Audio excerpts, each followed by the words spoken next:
Okay, good afternoon, everyone. I'm Alan Lockey. I'm head of the RSA's Future Work Centre, and it's my great pleasure to welcome you to today's online event, where I'm delighted to have the chance to talk this afternoon to two of the most interesting thinkers in the world, really, on the future of work.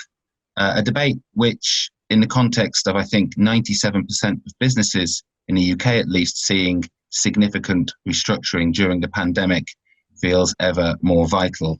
I'm joined today by Karl Frey, who is an influential analyst of the past, present, and future of work. His book, The Technology Trap, explores the history of past technological revolutions, and in particular, the focuses on automation.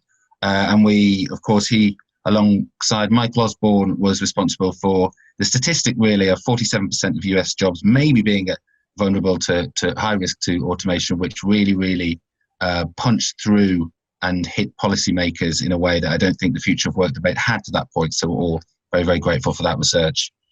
I'm also joined by Laetitia Vitaud, who we are always delighted to welcome to an RSA Future Work platform because her work and writing so vividly captures the human experience and condition even as it relates to work. She is co-director of Welcome to the Jungle, a media and tech company that is looking exactly into that to make work more human. And her books include From Labour to Work and Welcome to the Jungle, 100 Ideas to Recruit and Grow Talent. A little plug before we begin our conversation. Yesterday, myself and my colleague Fabian Wallace-Stevens launched the RSA's report on how the future of work might evolve in the pandemic. It's called A Blueprint for Good Work, 8 Ideas for a New Social Contract. And in that, we are really looking to push policies that the RSA has always been, or for a long time at least, been very, very favourable towards, such as universal basic income. But from a pandemic perspective, we are perhaps calling explicitly for new models of worker democracy, voice and collective bargaining, reinvigoration of old ones too. So when you look at the social contract, at least in the UK, I think we see a lack of union involvement and worker voice organisations as a systemic break on good work. And maybe we are starting to see some change there. Maybe the pandemic catalyses things in a helpful direction there. So perhaps we'll come on to that later in the debate. But for the most part, I think we'll focus more explicitly on the pandemic and what it means for the future of work. So to kick off, and I think I'll come to Laetitia first, because you have this wonderful phrase in an article that you wrote about the pandemic, that it turns out that anxiety, acute stress, and the collapse of the economy do not help to foster a sense of perspective, which you then went on to undermine by putting forward this fantastic article which went into depth of the human experience of the pandemic and how it affects work. So could you maybe sketch out a little bit how you see the pandemic's impact on the future of work and what it changes and what we are now leaving behind? Yes, thank you, Alan, for inviting me and to speak today. I'm very happy. The pandemic has not really changed anybody's thinking on the future of work. That's what's really funny, and we're seeing a massive problem of confirmation bias.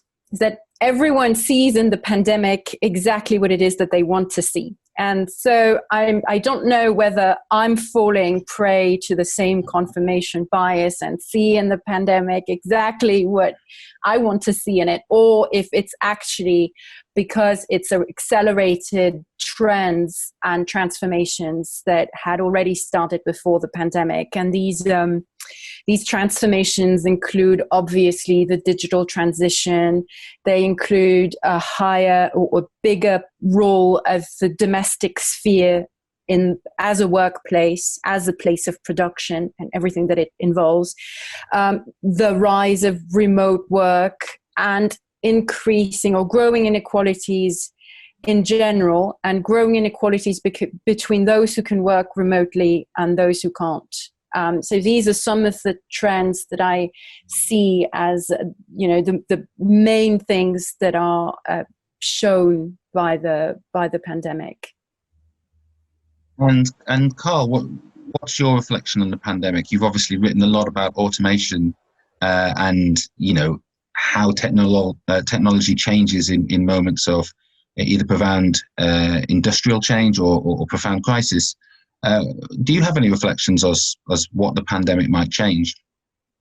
Yeah, I think I broadly agree that the pandemic is mainly going to accelerate pre-existing trends in technology. I do think, though, that there are some sort of behaviors that are or have been radically changed. So travel, for example, is clearly one. Leisure hospitality activities, people no longer going to restaurants.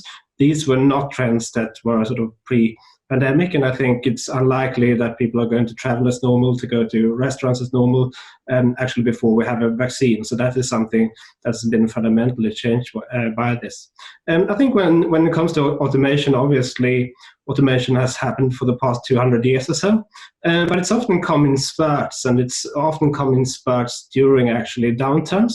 And something that we see quite clearly during the Great Recession is that many of these routine, rule-based, repetitive jobs that are easy to automate disappeared very rapidly as businesses began to cut costs, and they really never come back. And the regions and cities that were most affected by this haven't really recovered since then. So that is a big problem, and something that has been exacerbated by the pandemic. Secondly, what we tend to see during economic downturns, and the IMF predicts that the global economy is going to shrink by 3% this year, so it's really a very significant downturn. What tends to happen is that consumers shift towards cheaper goods and services, and those goods and services tend to be produced using less labor. So if people go, for example, to McDonald's, or if they do home delivery instead of going to fancy restaurants, which is clearly something that is happening now, not just because it's cheaper, and that sort of increases the level of automation overall in the economy. And it's something that we're likely to see persist for some time, because the pandemic is likely to have lasting effects on the economy. Thirdly, what we do see is that at a time of social distancing, or physical distancing, as I should say, and we're actually still socializing, but we're doing that digitally instead. Robots are quite important in terms of allowing people to maintain social distancing. So we see delivery robots being increasingly used in hospital, for example. We are seeing that warehouses are accelerating automation due to concerns of those becoming overcrowded places. And FedEx is sort of experimenting with delivery robots now that can climb stairs. So there's actually sort of a bit of innovation going on in that particular domain as well. And obviously, the trend towards more remote work existed previously as well, but it wasn't nearly as pervasive as you might think. If you look across the European Union as a whole, remote work has been sort of increasing, but not much for the past 20 years or so. In certain places like Finland, the Netherlands, it's been increasing quite rapidly. And I think that, this is clearly something that's going to be accelerated by this. People are going to work from home more. But I don't see sort of this trend of people moving out of cities, and people are still going to want to go back to their offices. People are still going to want to interact socially. Innovation is still driven by a lot of spontaneous interactions in cities. That is not going to go away. So the world is not going to change completely, but some of the trends that we have already been seeing for some time are clearly going to be accelerated by this. And I thought there was something interesting there in both of your responses about kind of the unequal effects about how the pandemic is playing out in terms of some workers and home workers versus non-home workers. And we've done some research which shows that the ability to home work is incredibly correlated to earnings. And so, taking Laetitia's analysis and also adding it to your automation analysis, Karl, is there this kind of dynamic where some of the workers that have been most crucial to getting us through the pandemic, if you think about workers in distribution centres, are also those who might be most vulnerable to being displaced as we go beyond and escape the kind of the short-term effects? Yes, there's a sort during the lockdown, there was a kind of reversal where as the most essential workers, or the workers deemed most essential, were those who were outside, who could not work from home, and those who usually were the least paid, or are the least paid. And the others who could work from home had a few weeks of, feeling like, do I even need to work? Is there anything I can do that can make a difference? And this discrepancy, this huge gap between essential and non-essential workers, or between people who can work from home and people who can't, was made absolutely dramatic during the first few weeks of confinement. And it kind of made anthropologist David Graeber's concept of bullshit jobs incredibly topical and relevant. It seemed like he says that there's this general rule that the more obviously your work benefits other people, the less you're likely to be paid for it. And that was ironically or cruelly made obvious, even on the subject of recognition, that everybody in the evening at 8 p.m. went outside to, applaud the NHS and all care workers and say thank you. But it's a thank you that was made with, just words, maybe even empty words. And there's no doubt that people meant it, and that it's a good thing that they show appreciation and that they're genuinely attached to it. But on the other hand, it's made it very obvious that the recognition is not material recognition, that it's deemed, you do it for the sake of others, you don't do it for your own sake. And it's led economist Mariana Mazzucato to call it an insult, which I think is a bit exaggerated. But she said it's an insult to applaud the NHS without strengthening it, without reinforcing it, without changing the conditions of work, without questioning the value that these workers bring to society.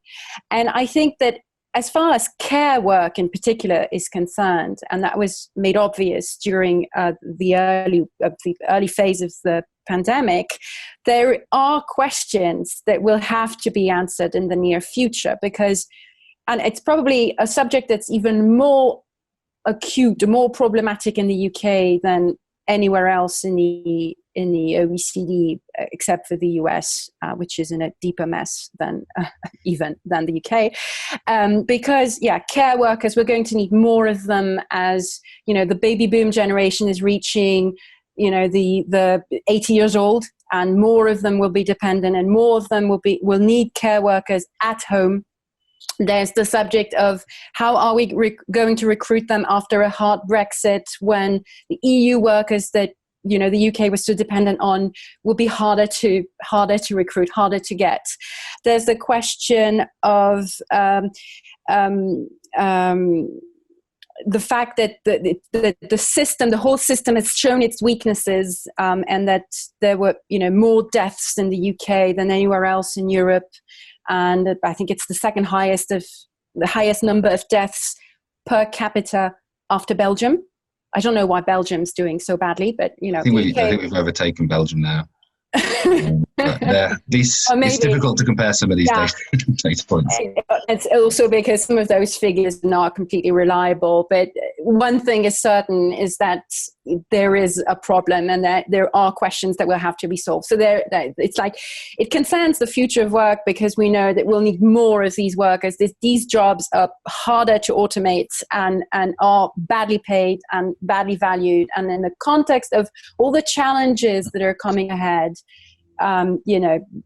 geopolitical challenges and Brexit and recruitment and all of that, and the aging of the baby boom generation and all of that, these are questions that we'll have to answer very, very quickly. And hopefully the pandemic can help accelerate the process of answering those questions. Yeah. Karl, would you like to come in? Yeah, I broadly agree with that. I think what our study shows is that the jobs that can be done remotely tend also to be high-income jobs. So in the financial sector, for example, 80% of jobs can be done from home, according to our estimate. In leisure and hospitality, it's around 10%. So there are huge sort of disparities in people's ability to work from home, and that tends to be highly correlated with people's incomes. In addition to that, most people in high-income jobs tend to have more pleasant homes, tend to have a house, tend to have a garden. A lot of people in low-income jobs don't want to work from home because it's nice to get out sometimes during the day. So that is something that we have to, I think, take into account as well. And I think also it's important to note, as Laetitia mentioned, many of the jobs in care, for example, have not been valued maybe as they should, or definitely haven't been valued as they should, I should say. But they're also public sector jobs. So if we were serious about addressing this issue, we should be able to do something about it. Yeah. I'm interested in a bit of a tension, I think, that comes through in your work, Karl, but maybe relates to both the report we put out and some of the stuff that Laetitia has been writing about as well, in that, to a certain extent, some of the policies we're pushing and some of the re-energizing of collective bargaining or the exploration of structures such as works councils, they are a sense of trying to manage technology and almost slow down the pace of technology's impact upon the labour market to reduce the impact of what you call labour displacement and try and make it a bit more labour enabling. But there's also this idea in your writing of a trap where in the long run that might be actually damaging to long-term productivity, or that there is something to balance there. And I think I was struck when I've engaged with your book that one of the reasons why the UK went so far ahead was that they were so authoritarian in repressing those forces, at least in the 18th and early 19th century. So how do we balance these two objectives in trying to enable the productivity boosting of tech in the long run, whilst also maintaining some of the human sides of work that we want to encourage? Yeah, I think balance is the key word here, as you say. It's a narrow corridor, as Darren Acemoglu and Jim Robinson would have put it. Because on the one hand, you don't want unions to be too powerful so they can block the introduction of new technologies. What you see in Argentina, for example, is that there are very few railroads. One reason for that is that the lorry unions are extremely strong and they have no interest in competition. On the other hand, what you do see is that in Germany, for example, where you have work councils, it is not leading to lower levels of investment. It is not leading to slower adoption of robots, and it's leading to more stable worker-employer relations, which are actually very helpful in dealing with automation. I think it's broadly speaking important to distinguish between two sources of tensions that exist in the economy. One is the sort of Marxist tension, if you like, between capital and labor, the one you alluded to. And we have seen that the labor share of income has been falling for about 3 to 4 decades now, and that is an issue. The second tension is the Schumpeterian tension. It's the tension between the new and the old, and it's a tension that only can be put to rest through stagnation, which is something that we don't want. And what we've seen over the past couple of decades also is a rise in spending on corporate lobbying, a decline in the power of labor unions. Back in the day when people in the Chicago School was writing, at the time, if an industry had excess profits, you would see entry into that industry that would compete away those profits. And as a result of that, they were quite lax about antitrust, and they were broadly right at the time. These days, we don't see that. We don't see entry to the same extent. And I think we need to be very concerned about these barriers to entry, because what happens to every business and industry is that after a time, when it has expanded, it's grown its sales, the only way in which it can increase profitability or productivity is by introducing labor-saving technology, automation, or offshore production. And after it has done that, the only way it can remain profitable is actually by spending on lobbying and barriers to entry that sort of allows it to preserve those profits. And businesses are doing that to a growing extent. And we know that businesses with more political connections are less likely to innovate, to create new products, to create new industries that can absorb the new labor. So I think there are two aspects that we need to deal with. One is sort of a rebalancing between capital and labor, in the sense that unions have been deteriorating almost across the board. In Sweden, they're still sort of relatively strong, with over 80% of coverage relative to 11% in the US. So there are big differences, but the broader trend is that unions have been in decline, and the broad trend is that businesses are spending more on lobbying. And one way of dealing with that is to try to reduce money in politics, and other is by boosting labor bargaining power. And I think we should do both, not just in the interest of the diminishing labor share of income and workers' wages, but also to make sure that businesses are not able to block entry.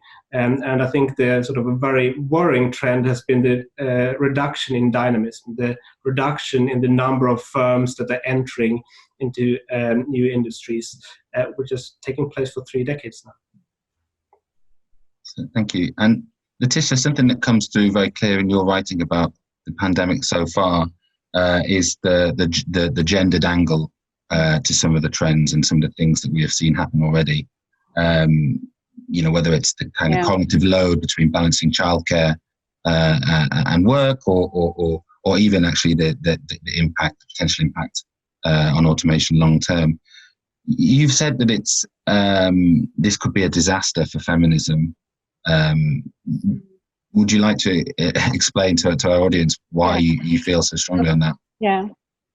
Well, just a few examples. In academia, we have a few figures already about the number of research papers submitted by researchers, and the papers submitted by female researchers dropped by something like 70%, while the number of research papers submitted by male researchers has remained the same, or even has had a sort of uptick, which is a clear illustration of how unequally domestic chores are distributed in households. And as soon as female workers are mothers, they have like these burdens that are absolutely insurmountable, and it was possible to externalize some of those tasks, with schools and various services. And with the pandemic and the lockdown, suddenly everything had to be re-internalized inside the domestic sphere. And when it was re-internalized in a way that was less balanced, and or probably as primitive as you can imagine, and with gender inequalities that are very, very severe. And because it's going on for very long, it's been 3 months already, and schools have not fully reopened everywhere, and many children are still at home, or parents sometimes make the decision to keep them with them for a few more months. That's 4, 5, 6 months of a career, and it might have an impact for a decade on women's incomes. And even those who work from home, who in theory have enough flexibility to handle everything, they find it incredibly difficult. Even when they are the main breadwinners, which does happen once in a while, they have more chores than their spouse or partner, whoever that is. And so that's something that's going to they're going to have to pay the consequences for a very, very long time. And in fact, the fact that the domestic sphere is fully a part of the workplace has many consequences for men and women, obviously, but also because it shows, there used to be the separation between reproductive work that was performed at home by women. And, with the Industrial Revolution, you could separate the domestic sphere, and you had the productive sphere that was the factory, and then later on the offices. And that made things very clear. And now that everything's bundled together again, or intertwined again, we're we have more domestic workers, we have more people who work from home, we have more elderly people who stay at home, more freelancers and self-employed who choose to work from home. And that means lots of different things for lots of different people, but women in particular, it means that in terms of policy, we'll have to think of what the gender impact is of everything that is done on future of work related issues. Seems like we're developing a bit of a running theme here, where we're sort of saying that existing disadvantages and structures of discrimination or whatever are only likely to be increased by the pandemic. So maybe to try and move on a slightly more positive train of thought. I mean, it feels too soon to maybe say that there are opportunities in this, given the amount of lives lost and so forth. But, we do have a hope at the RSA that policies that have seemed way beyond the imagination of policymakers in the political debate might get a new chance, a new airing and a new audience. Something we're really passionate about is universal basic income. And we talked already a little bit about some of the opportunities to rethink social care, which, at least as far as I'm concerned, is the number one policy challenge in the UK context, and has been for nearly 2 decades now. I mean, are you hopeful in any sense that we might push some new solutions to this? And if so, what are they? I think I'll go to Karl first and then come to you, Laetitia. Yeah, I think I'm hopeful in 2 ways. One is that, this has been a great experiment or great sort of episode of forced experimentation, if you like. And some colleagues here at Oxford did a study a couple of years ago when they looked at the London Underground strike and people's commuting patterns. And what they found is that when Southern lines were closed down, people were obviously forced to change their commuting patterns.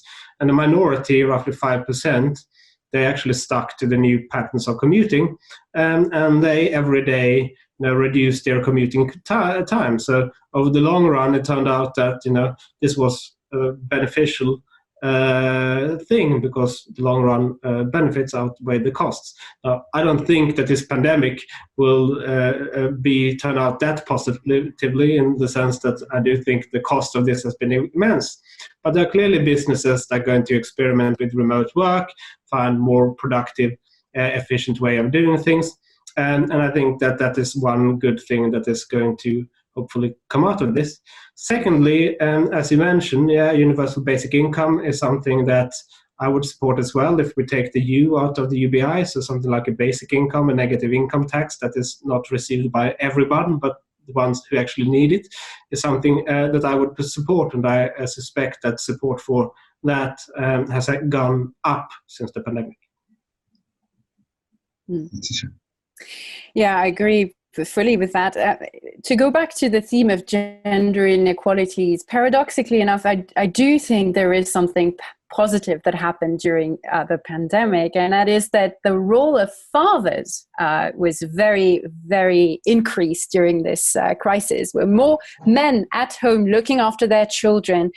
Those of them who had a spouse on the front line working with the NHS, for example, became the parent number one and looked after their children all day long. And some men, it's the case in Japan, for example, where, usually men who work in corporations, they work from 7 a.m. to 11 p.m. and there's no way they can be involved in, the household and looking after their children. And so there are millions of men who had in a way a forced paternity leave, and that will increase their involvement in that relationship in the future. And it could be compared to the entry of millions of women into the workforce during World War II, when women worked in factories. Well, all of a sudden you had lots of men involved in the domestic sphere and doing things that they weren't used to doing before. In terms of policy, there is momentum on the subject of paternity leaves, and in particular, In France, for example, there is a very strong movement to support equal parental leaves between parent number one and parent number two, usually woman and man.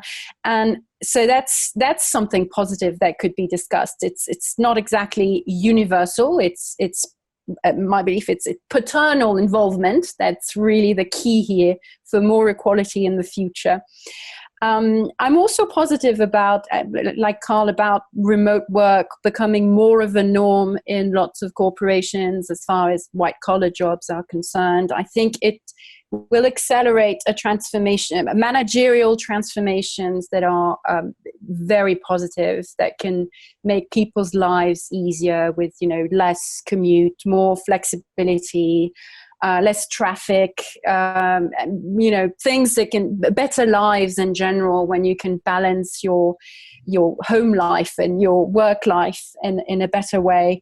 But for that, I think that it's not just universal basic income that's going to help, although I do think it's a good idea, but I think we need housing policies, because income without housing is not going to be, of much help. Income without care is not going to be much help. So if I would agree to speak about UBI if we include UBC, Universal Basic Care, and UBH, Universal Basic Housing.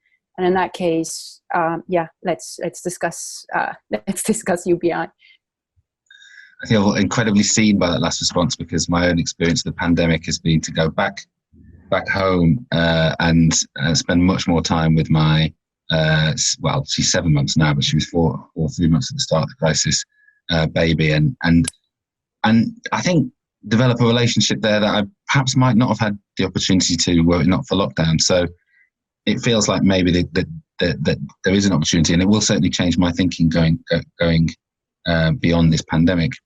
I think that, very sadly, is pretty much all we have time for now. So I'm afraid we're going to have to wrap up. And Laetitia and Karl, many thanks for talking to us today and for sharing such rich and incisive insights into the changes we could see emerging from the crisis, and I think some of the really, really, really acute and scary challenges that we will face on the other side as well. If you're watching along today and don't already follow them both on Twitter, do check out their profiles on the RSA website, where you can find links to their social media accounts and more info about how to get hold of their books and writings. On the site, you'll also find the Future Work Centre's new report, which I mentioned at the start, A Blueprint for Good Work, as well as all the latest Bridges to the Future policy briefings and podcasts and stuff that we have been doing from the RSA as part of our kind of rapid response to the crisis and the pandemic. And so finally, if you want to get involved in our online conversation on the website, please use the hashtag RSA Bridges. And finally, just to say thank you once again to Laetitia and Karl. It's been an absolute pleasure from my perspective. So much we could talk Thank you, about Alan. and keep Thank you, going. Karl. I wish we could keep on going. Good to be with you. Thank you.